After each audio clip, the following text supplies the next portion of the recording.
Hello viewers, আজকে আমরা জানবো আল্লু অর্জুনের সেরা টপ 10 সেরা 10টি মুভি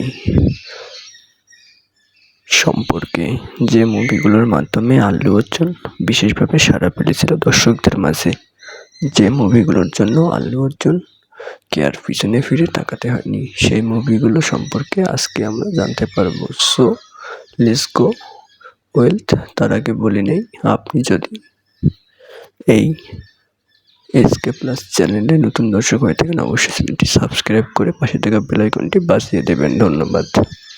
আর আল্লু অর্জুনের টপ 10 মুভিগুলোর মধ্যে 1 নম্বরে রয়েছে আরিয়া।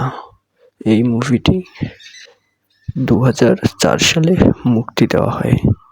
অ্যাটলিস্ট আমার 2004 সালে জন্মগ্রহণ হয়েছিল, সেই সময় এই মুভিটি মুক্তি দেওয়া হয়।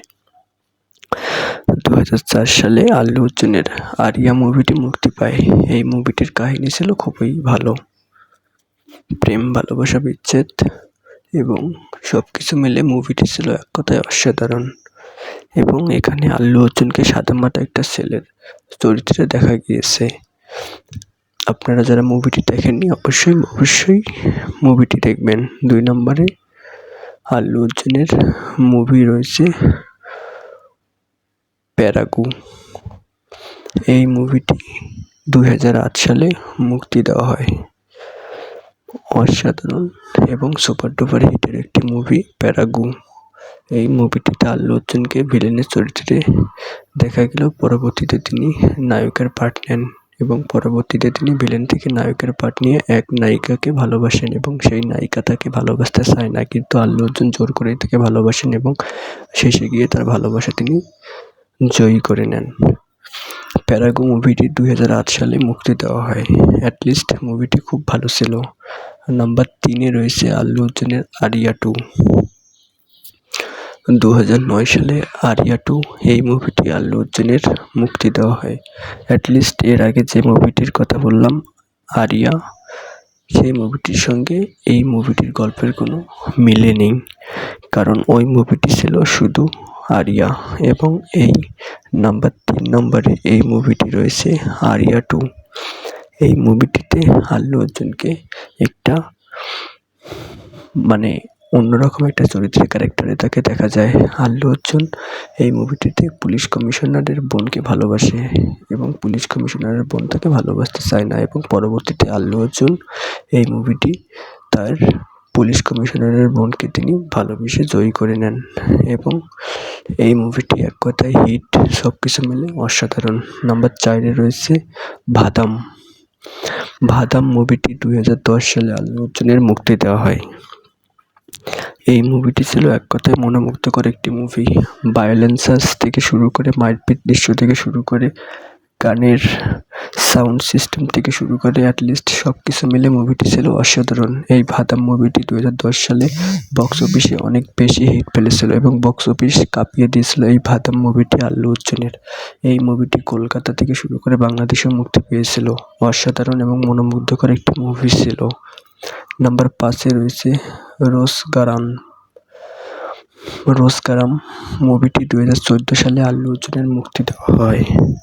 এই মুভিটিতে আল্লু অর্জুনকে বেশ অন্যরকম একটা লুকে দেখা যায়, যেখানে আল্লু অর্জুন একটা বাড়িতে লজিং মাস্টার থেকে একটা মেয়েকে পড়ান এবং সেখানে পড়াতে সেই মেয়েটার সাথে তার সম্পর্ক হয়ে যায় এবং পরবর্তীতে সেই মেয়েটাকে সে ভালোবেসে ফেলে, কিন্তু মেয়েটার বাবা সেই ভালোবাসা মেনে নেয় না। পরবর্তীতে আল্লু অর্জুন মেয়েটাকে নিয়ে পালিয়ে যান এবং পরবর্তীতে সেই মেয়েটার বাবা গুন্ডা ভাড়া করে আল্লু অর্জুনকে মারার জন্য গুন্ডা পাঠিয়ে দেন। পরবর্তীতে সেই গুন্ডাগুলোকে মারে আল্লু অর্জুন মেয়েটাকে বিয়ে করে ফেলে। অসাধারণ এবং মনোমুগ্ধকর একটি মুভি ছিল। আপনারা চাইলে ইউটিউবে সার্চ দিয়ে মুভিটি দেখতে পারেন। নাম্বার 6-এ রয়েছে অসাধারণ এবং মনোমুগ্ধকর একটি মুভি, তবে আমি মুভিটির নাম বলতেছি। এই মুভিটির নাম হচ্ছে সাতিয়ামাতুরি। 2015 সালে এই মুভিটি মুক্তি দেওয়া হয়।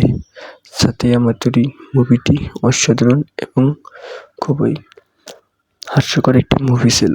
এই মুভিটিতে আল্লুকে অন্য একটি গ্রামের লোকে দেখা যায় এবং নায়িকা ছিল অসাধারণ এবং খুবই সুন্দর অ্যাক্টিং ছিল নায়িকার। এই মুভিটিতে আল্লু ছিল খুবই গরিব এবং বড়লোক একটা মেয়েকে ভালোবেসেছিল এবং তার ভাইয়া সেই ভালোবাসা মেনে নেয় না, মানে মেয়েটার ভাইয়া সেই ভালোবাসা মেনে নেয় না। পরবর্তীতে আল্লু সেই মেয়েটার ভাইয়ের কাছ থেকে টাকা নিয়ে মেয়েটাকে জয়ী করে নেয়। নাম্বার 7-এ রয়েছে আল্লু অর্জুনের 2016 সালে মুক্তিপ্রাপ্ত ছবি সারাইন নদু। এই মুভিটি ছিল এক কথায় মনোমুগ্ধকর। এই মুভিটিতে আল্লুকে অন্য এক ক্যারেক্টারে দেখা যায়। সেই ক্যারেক্টার হচ্ছে আল্লু একটা মেয়েকে ভালোবাসে, কিন্তু সেই মেয়েটা তাকে পরবর্তীতে ভুলে যায় মাথার স্মৃতিশক্তি নষ্ট হয়ে যাওয়ার কারণে। কিন্তু আল্লু তাকে বলে, আমি তোমাকে খুব ভালোবাসি, পরবর্তীতেও আমি তোমাকে ভালোবেসে যাব। এই কথা শোনার পরে মেয়েটা আর থাকতে পারে না। পরে মেয়েটার বাবা মেয়েটাকে তার নানা বাসা থেকে নিয়ে যাওয়ার জন্য আসে, কিন্তু মেয়েটা যায় না। পরবর্তীতে মেয়েটা সেই আল্লুর কাছেই ফিরে যায় যে, আমি জানি তুমি আমাকে কতটা ভালোবাসো কিনা আমার সেগুলো কোনো কিছুই মনে নেই, কিন্তু একটা ছেলে যে আমাকে এতটা ভালোবাসতে পারে তা আমি এই কয়েকদিনে বুঝতে পেরেছি। পরবর্তীতে সেই মেয়েটি আল্লুর কাছে চলে যায় এবং আল্লু অর্জুন সেই মেয়েটিকে গ্রহণ করে নেয়।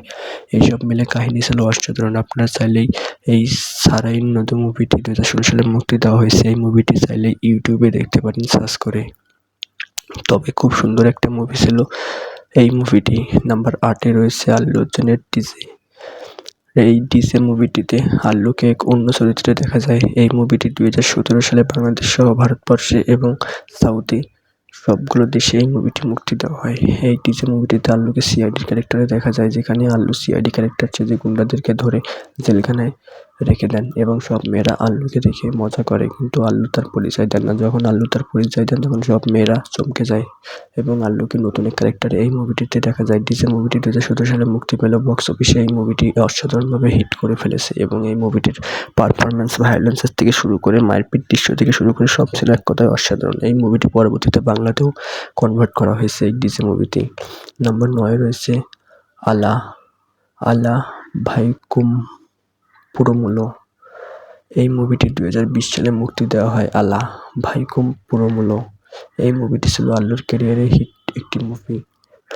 এই মুভিটিতে আল্লুকে নতুন এক ক্যারেক্টারে দেখা যায় এবং আল্লু অর্জুন এই মুভিটির মাধ্যমে দর্শক জনপ্রিয়তা কেড়ে নেয়। এই মুভিটিতে আল্লু অর্জুনকে এই মুভিটির পর আল্লু অর্জুনকে আর পিছনে ফিরে তাকাতে হয়নি এবং অসাধারণ মনোমুগ্ধকর একটি মুভি ছিল এই মুভিটি। এই মুভিটিতে আল্লু অর্জুন খুব সুন্দরভাবে নিজেকে ফুটিয়ে তুলেছিলেন। নাম্বার 10-এ রয়েছে আল্লু অর্জুনের অসাধারণ ও মনোমুগ্ধকর একটি মুভি, যে মুভিটির প্রেমে পড়েছিলেন সবাই এবং যে মুভিটির সব রেকর্ড ভেঙে দিয়েছিলেন, পুষ্পা দ্য রাইজ। 2021 সালে মুভিটি মুক্তি দেওয়া হয়। বর্তমানে মুভিটি এখনও চলছে। আল্লু অর্জুনের পুষ্পা দ্য রাইজ এই মুভিটির মাধ্যমে তিনি তার দর্শক জনপ্রিয়তা এবং খ্যাতি অর্জন করতে পেরেছেন। এই মুভিটি করার মাধ্যমে আল্লু অর্জুন নিজেকে নতুনভাবে আবার চেঞ্জ করতে পেরেছেন। অসাধারণ এবং মনোমুগ্ধকর ভায়োলেন্সে ভরা এই মুভিটি ছিল। এই মুভিটিতে আল্লু অর্জুনের সঙ্গে নায়িকার চরিত্রে অভিনয় করেছিলেন রশ্মিকা মান্দানা এবং মুভিটি পরিচালনা করেছিলেন সুকুমার রায়। মুভিটি অসাধারণ এবং খুবই সুন্দর একটা মুভি ছিল পুষ্পা দ্য রাইজ। এই মুভিটি এখনও দর্শকরা দেখে এবং এই মুভিটির প্রশংসা কখনোই শেষ হবে না। এই মুভিটি এক কথায় অসাধারণ এবং মনোমুগ্ধকরভাবে এই মুভিটি পরিচালনা করেছিলেন আল্লু অর্জুনকে। এই মুভিটিতে অন্য এক ক্যারিয়ারে দেখা যায় এবং অন্য এক ক্যারেক্টারে দেখা গিয়েছে। আপনারা যারা যারা পুষ্পা দ্য রাইজ এই মুভিটি দেখেছেন অবশ্যই কমেন্ট বক্সে কমেন্ট করে জানিয়ে দেবেন এবং যারা যারা দেখেননি তারা অবশ্যই ইউটিউবে গিয়ে সার্চ করে ফুল মুভিটি দেখে নেবেন। ধন্যবাদ। আজকের মতো ভিডিওটি ভালো লাগলে অবশ্যই ভিডিওটি লাইক, কমেন্ট, সাবস্ক্রাইব করে চ্যানেলে নতুন হলে অবশ্যই চ্যানেলটি সাবস্ক্রাইব করে দেবেন। ধন্যবাদ সকলকে।